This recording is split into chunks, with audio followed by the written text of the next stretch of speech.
কি অভিযান ছিল?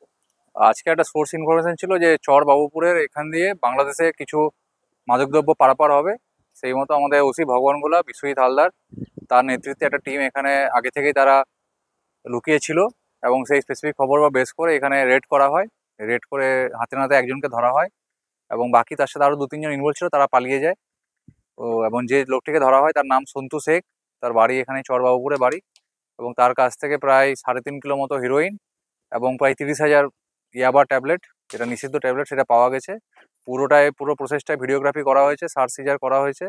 এর বাজার মূল্য কতটা ছিল? এর বাজার মূল্য, হিরোইনের যা ভ্যালু আছে বেসিক্যালি প্রায় 3 থেকে 3.5 কোটি টাকা, আর ইয়াবা ট্যাবলেটও প্রায় 30 লক্ষ টাকা ট্যাবলেট, মানে সব মিলিয়ে প্রায় 4 কোটি টাকার মতো মাদকদ্রব্য যেগুলো বাংলাদেশে পাচার হতো সেগুলো আমরা এখানে আজকে রেড করে সিজার করা হয়েছে এবং একজনকে অ্যারেস্ট করা হয়েছে, এবং এর সাথে আরও অনেকে যুক্ত আছে, তাদের নামগুলো আমরা পেয়েছি, তদন্তের স্বার্থে নামগুলো বলছি না, তাদের নামেও আমরা অ্যাড করবো এই কেসে।